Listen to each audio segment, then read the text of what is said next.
शीर्षक है, नाम है काल, है ना। काल पढ़ने वाले हैं। काल किसे कहते हैं, काल की परिभाषा और काल के भेद पढ़ेंगे आज लोग। ओके, तो सबसे पहले काल किसे कहते हैं, है ना। काल किसे कहते हैं, काल को इंग्लिश में क्या बोलते हैं, टेंस, ठीक है। और क्रिया के होने या करने के समय को काल कहते हैं। क्रिया के होने या करने के समय को काल कहते हैं। जैसे कि आप लोग अपनी पुस्तक में देख रहे हैं, 3 चित्र बने हुए हैं, है ना। 3 चित्र बने हुए हैं, इसमें लिखा हुआ है नीचे कि कल हमारे स्कूल का वार्षिकोत्सव था। वार्षिकोत्सव पता है आप लोगों को, एनुअल फंक्शन। हाँ, उसे हिंदी में कहते हैं वार्षिकोत्सव, ठीक है।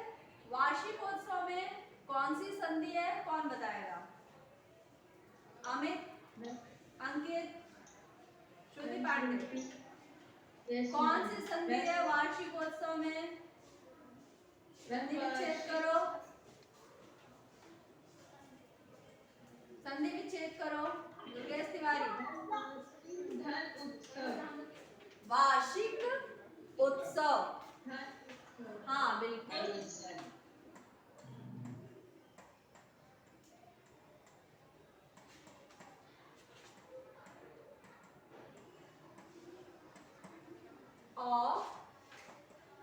और ऊ मिलके क्या बनता है, ओ।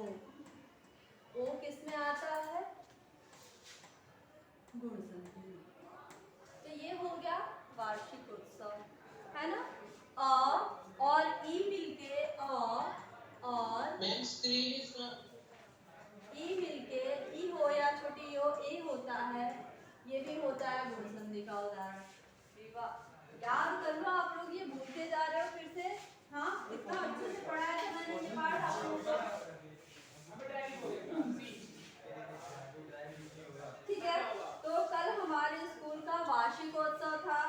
दूसरा दृश्य देखा आप लोगों ने, चित्र में दिया हुआ है कि बच्चे स्कूल जा रहे हैं, है ना। इसमें समय का बोध हो रहा है, पता चल रहा है आप लोगों को कि कल हमारे स्कूल का वार्षिकोत्सव था, यानी कौन से कल की बात हो रही है, बीते हुए कल की बात हो रही है।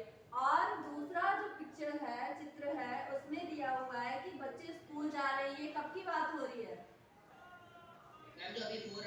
आज की और अभी की बात हो रही है। हाँ बिल्कुल, जो वर्क हो रहा है, जो कार्य हो रहा है, उसकी बात हो रही है, ठीक है। और हम कल इंडिया गेट पिकनिक मनाने जाएंगे, ये कब की बात है, आने वाले कल की बात हो रही है। तो हमें किससे पता चल रहा है, हमें किससे पता चल रहा है, क्रिया की वजह से हमें पता चल रहा है, क्रिया से पता चल रहा है कि कार्य हो रहा है या पूर्ण हो चुका है या होने वाला है ना। क्रिया से हमें पता चल रहा है कि कार्य हो रहा है या होने वाला है या पूर्ण हो चुका है। समझ में आई बात। तो इनसे जो पता चलता है, ज्ञात होता है, उसे काल कहते हैं। और काल के 3 भेद हैं। आप लोगों ने परिभाषा पढ़ा, क्रिया के होने या करने के समय को, है ना। क्रिया के होने या करने के समय को काल कहते हैं, ठीक है। काल के कुल कितने भेद हैं, 3 भेद हैं। आप लोगों ने इंग्लिश में ये पूरा पढ़ा हुआ है, टेंस पढ़ा हुआ है या नहीं पढ़ा है आप लोगों ने, पढ़ा है ना। तो बस वही है, ठीक है। काल के भेद, काल के 3 भेद, भूतकाल, भूतकाल को इंग्लिश में क्या बोलते हैं, भविष्य, हाँ। और वर्तमान काल को, भविष्य काल को, ठीक है। तो भूतकाल पहला है, भूतकाल क्रिया के जिस रूप से बीते हुए समय में क्रिया का करना या होना, है ना, प्रकट हो या बोध हो, उसे भूतकाल कहते हैं। क्रिया के जिस रूप से यानी था थे थी आता है जहाँ पे, है ना, उससे पता चल जाता है कि क्रिया समाप्त हो चुकी है, कार्य कंप्लीट हो चुका है ना, पूरा हो चुका है, तो वहां पे भूतकाल होता है। कल हमारे विद्यालय का वार्षिक परिणाम घोषित हुआ। दूसरा, साहिल ने पिछले साल 10वीं कक्षा कक्षा की परीक्षा दी थी। तो इससे क्या पता चलता है, कार्य का पूरा होना पता चलता है इन क्रियाओं से। घोषित हुआ यानी कि कल की बात की जा रही है। और साहिल ने पिछले साल, है ना, तो पिछले साल यानी बीते हुए साल की बात हो रही है। तो यहाँ पे ये भूतकाल है। भूतकाल मुझे पता है आप लोग आसानी से पहचान लेंगे। आगे भूतकाल के कुछ भेद हैं। कितने हैं? 6 भेद हैं। कौन कौन से हैं? सामान्य भूत, आसन्न भूत, पूर्ण भूत, अपूर्ण भूत, संदिग्ध भूत और हेतु हेतु मजबूत। याद करो आप लोग, ये पूरे 6 नाम याद करो। मैं अभी सुनूंगी।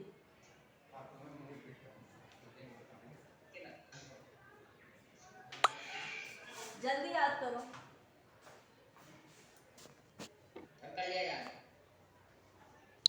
पहले मुझे ये सुनाओ, फिर मैं बताऊंगी।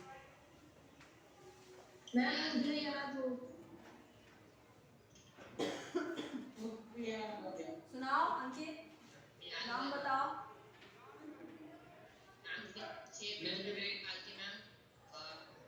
संदिग्ध भूतकाल, पूर्ण भूतकाल, अपूर्ण भूतकाल, हेतु हेतु भूतकाल, आसन्न भूतकाल और मैम सामान्य भूतकाल। ओके, और क्या पूछ रहे थे, किसमें अंतर? पूर्ण भूतकाल में और मैम सामान्य भूतकाल में। पूर्ण भूतकाल में, पूर्ण भूतकाल में और सामान्य भूतकाल में, बिल्कुल। देखो, पूर्ण भूतकाल पास्ट इंडेफिनिट आपने पढ़ा है, ठीक है। और पूर्ण भूतकाल, सामान्य भूतकाल पास्ट इंडेफिनिट है और पूर्ण भूतकाल हो गया आपका present perfect tense. Past perfect tense, past perfect tense, present नहीं, पास्ट परफेक्ट टेंस। अंतर समझ में आया? देखो, इसमें कार्य अभी अभी समाप्त हुआ है, ठीक है। सामान्य भूतकाल में क्रिया के द्वारा हमें पता चलता है कि कार्य अभी तुरंत ही समाप्त हुआ है, वहां पे होता है सामान्य भूत। और पूर्ण भूत होता है जहाँ पे कार्य समाप्त हो चुका है, कंप्लीट हो चुका है और टाइम हो चुका है उस कार्य को पूरा हो, ठीक है। तो वहां पे होता है पूर्ण भूतकाल, ठीक है। दूसरा आसन्न भूतकाल, आसन्न भूतकाल में है कि क्रिया के जिस रूप से यह पता चले कि कार्य अभी अभी समाप्त हुआ है। इसमें कार्य भूतकाल में आरंभ होता है किंतु उसकी समाप्ति वर्तमान काल में होती है। यानी कुछ कार्य भूतकाल में हो चुका होता है और कुछ कार्य चल रहा होता है ना। वर्तमान काल में कंप्लीट होता है वो वे कार्य कौन से होते हैं? आसन्न भूतकाल की क्रियाएं उसमें यूज की जाती हैं, ठीक है। जैसे कि पिताजी दफ्तर से आ गए हैं, मैंने दूध पी लिया है, ठीक है।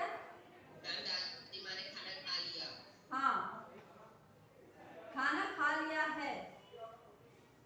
मैं स्कूल से घर आ गया हूँ। आसन्न में, आसन्न भूतकाल में हूँ भी होगा, है का भी प्रयोग होगा। आसन्न भूतकाल में है का भी प्रयोग होगा। आया है, चला गया है, खा लिया है। स्कूल पहुंच गया, बिल्कुल। और पूर्ण भूतकाल, पूर्ण भूतकाल आपको समझ में आ गया? पूर्ण भूतकाल में काम हो चुका था, ठीक है। अपूर्ण भूतकाल में हम पढ़ेंगे जिन क्रियापदों से पता चलता है कि क्रिया भूतकाल में हो रही थी, यानी कि भूतकाल में कार्य हो रहा था परंतु यह नहीं पता चलता कि कार्य पूरा हुआ था या नहीं। इस प्रकार के क्रियापद अपूर्ण भूतकाल को प्रकट करते हैं, यानी कि ये पास्ट कॉन्टिन्यूअस टेंस हो गया, ठीक है। ये तो बहुत इजी है समझना। अपूर्ण भूतकाल यानी कार्य पूरा नहीं हुआ, क्रिया पूरी नहीं हुई है ना, कार्य अभी बाकी है और आगे अभी चल रहा है, ठीक है। तो वो होगा अपूर्ण भूतकाल।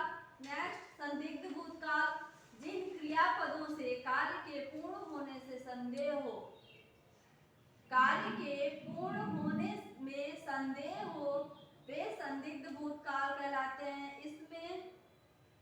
इसमें परीक्षा समाप्त हो चुकी होगी या गाड़ी स्टेशन पर आ चुकी होगी, यानी इन वाक्यों के अंत में चुका होगा, चुकी होगी, चुके होंगे।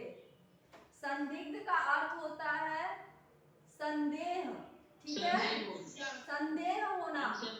हाँ बिल्कुल, निश्चित नहीं है कि परीक्षा समाप्त हो चुकी है या नहीं है। ये क्या है? संदेह है कि या फिर अंदाजा है परीक्षा समाप्त हो चुकी होगी, ठीक है। तो ये संदिग्ध भूतकाल के उदाहरण है। गाड़ी स्टेशन पर आ चुकी होगी, हमें पता नहीं है, हमें सिर्फ क्या है, बताओ क्या है? मैम उसका ट्यूशन खत्म हो गया होगा। हाँ मैम हमें बस संदिग्ध है, संदिग्ध है, हमें संदेह है। हाँ आगे बढ़े यहाँ पे कोई डाउट किसी को? यस मैम, हेतु मत भूतकाल, हेतु मत भूतकाल में जिन क्रियापदों से भूतकाल में क्रिया के होने का संकेत तो मिलता है किंतु क्रियाएं हो नहीं पाती हैं, इन क्रियापदों को हेतु मत भूत कहते हैं। यदि वह पढ़ता तो अवश्य पास हो जाता, इस प्रकार के वाक्य होते हैं। यदि वर्षा होती तो फसल अच्छी होती। समझ में आया? हेतु मद में जिन क्रिया पदों से भूतकाल में क्रिया के होने का संकेत तो मिलता है किंतु क्रियाएं हो नहीं पाती। हमें ये पता चलता है, संकेत तो मिलता है कि भूतकाल में क्रिया के होने का संकेत मिलता है, लेकिन वो क्रिया हो नहीं पाती है आगे, ठीक है। तो वो क्या कहलाती है? हेतु मद भूतकाल के उदाहरण होते हैं, जैसे कि यदि वह पढ़ता तो पास हो जाता, ठीक है। यदि तुम सोचते नहीं तो हमारे साथ चलते। हाँ, यदि वर्षा होती तो फसल अच्छी होती। हाँ ठीक है, आगे। Yes ma'am. दूसरा है, ये पूरे 6 हो गए आप लोगों के। दूसरा काल का दूसरा भेद कौन सा है? वर्तमान काल, है ना। वर्तमान काल में पता है आप लोगों को कि क्रिया के जिस रूप से कार्य के वर्तमान समय में होने का बोध हो उसे वर्तमान काल कहते हैं, यानी प्रेजेंट टेंस, ठीक है। पंखा चल रहा है, हम सब घूमने जा रहे हैं, है ना। इन वाक्यों से पता चल रहा है कार्य हो रहा है, इसमें कुछ पढ़ने की जरूरत नहीं, ये आप लोगों को मालूम है। आगे पढ़ते हैं वर्तमान काल के भेद, है ना। कौन कौन से? सामान्य वर्तमान, अपूर्ण वर्तमान और संदिग्ध वर्तमान, ठीक है। सामान्य वर्तमान क्रिया के जिस रूप से कार्य के वर्तमान काल में होने का बोध हो उसे सामान्य वर्तमान काल कहते हैं। समझ में आई बात? जैसे कि रमन कहानी सुनता है, प्रेजेंट कौन सा टेंस है? इंडेफिनिट टेंस, सामान्य वर्तमान काल। आइसक्रीम वाला आता है, ठीक है। राम घर जाता है। हाँ बिल्कुल, ये जो वाक्य है ये सामान्य वर्तमान काल क्रिया के जिस रूप से कार्य के वर्तमान समय में अभी कार्य हो रहा है उस वे वाक्य होते हैं सामान्य वर्तमान के, ठीक है। दूसरा अपूर्ण वर्तमान, अपूर्ण वर्तमान में क्या होता है? जो बिल्कुल, जो कार्य कंप्लीट नहीं है, कार्य शुरू है, क्रिया शुरू है लेकिन पूर्ण नहीं हुई है वो क्रिया, है ना। कार्य वो चल रहा है तो वो क्या हो गया? अपूर्ण वर्तमान काल। हमने अपूर्ण भूत भी पढ़ा था, सेम है, लेकिन वहां था आएगा, यहाँ पे है आएगा।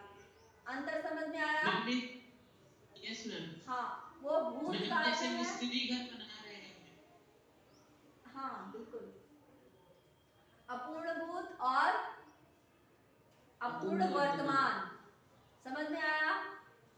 Yes ma'am. ठीक है, आगे बढ़ते हैं। तीसरा है संदिग्ध वर्तमान। हमने संदिग्ध भूत भी पढ़ा था। संदिग्ध वर्तमान क्रिया के जिस रूप से वर्तमान में क्रिया के होने का संदेह हो, अच्छा बताओ, संदिग्ध भूत में क्या उदाहरण था? मैं परीक्षा समाप्त हो चुकी होगी। हो चुकी होगी। हाँ बिल्कुल। हाँ तो हो चुकी होगी जहाँ पे होगा वो संदिग्ध भूतकाल है। और बंद होगा, जैसे इस समय बाजार बंद होगा, है ना? इस समय बिल्कुल होगा, होगी, होगा, तो क्या होगा? संदिग्ध वर्तमान काल, ठीक है। और अगर झुका होगी, जैसे स्कूल में पढ़ाई हो रही होगी। हाँ हो रही होगी नहीं होगा, होने वाली होगी, होने वाली होगी। घंटी स्कूल में घंटी बजने वाली होगी। किसका उदाहरण है? कौन सा वाक्य है ये? कौन से टेंस काल का?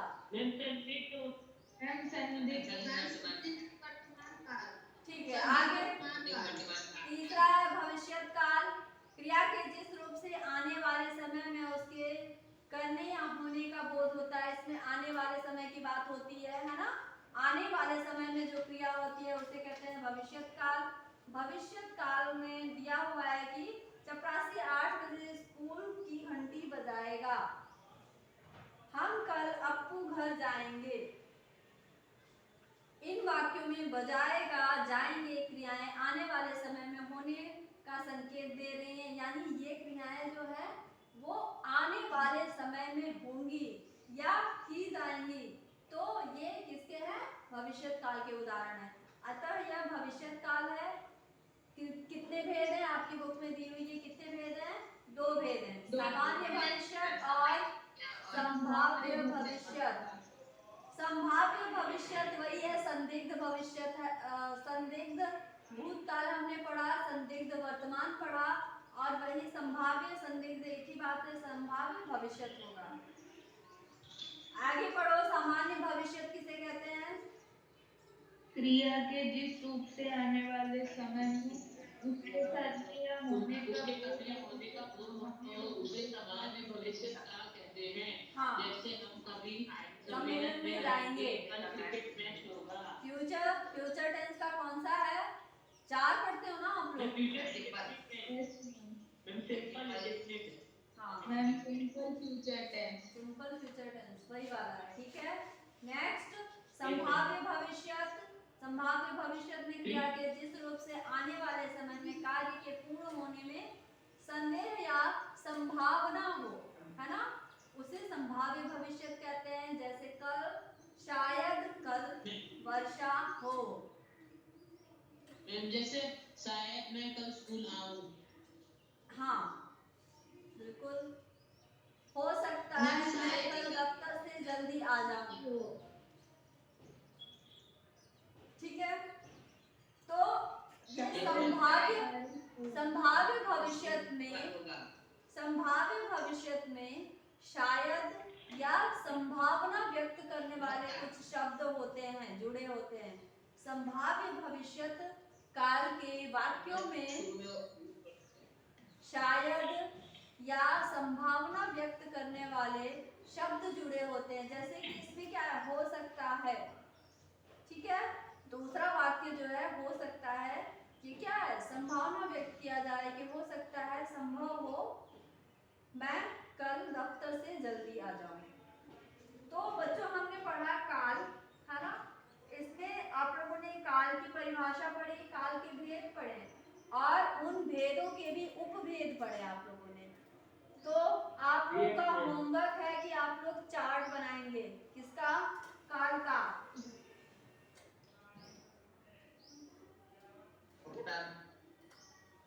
साथ में नीचे उदाहरण भी होगा, ठीक है।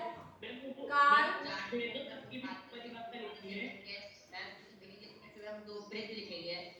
काल के भेद, है ना। फिर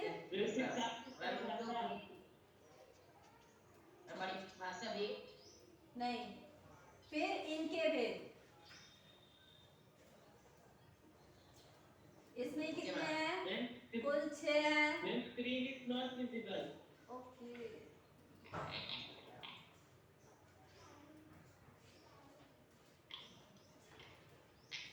ये देखो आप लोग, काल, काल के 3 भेद। फिर पहला भेद जो है भूतकाल, उसके 6 भेद हैं। Yes ma'am. Yes ma'am. मैं फिर दूसरे वाले के 3 भेद हैं मैम, वर्तमान काल के और भविष्य काल के 2 भेद हैं। Very good, yes ma'am. याद हो गया तुम्हें तो, है ना। चलो, इसके 3 हो गए यस मैम। और इसके 2 हो गए। तो ठीक है, अब ये आप लोग Yes, यहाँ पे ma'am. नाम लिखेंगे और बड़ा सा चार्ट बनाएंगे, देखने में सुंदर लगना चाहिए, ठीक है, और समझ में भी आना चाहिए। साथ में उदाहरण, नाम लिखने के बाद नीचे उदाहरण भी लिखेंगे, ताकि उदाहरण से पता चल जाएगा कि ये कौन से काल का उदाहरण है। क्या? सेंटेंस। बिल्कुल, वाक्य। हाँ सेंटेंस लिखेंगे। हाँ, बिल्कुल वाक्य लिखना है आपको, ठीक है। ये आप लोगों का होमवर्क है, ये कंप्लीट करेंगे। मैं चलो। जैसे हमने संज्ञा सर्वनाम में बनाया था। हाँ बिल्कुल, जैसे संज्ञा सर्वनाम का आप लोगों ने बताया है वैसे ही। Okay ma'am. और अभी आप लोग ये इसका अभ्यास कार्य कंप्लीट करेंगे। काल की परिभाषा लिखिए कॉपी में या बुक में, आप लोग लिख लीजिए अभी फटाफट। काल की परिभाषा लिखिए। काल के भेद कितने हैं? 3 हैं। नाम तथा उदाहरण देकर स्पष्ट कीजिए।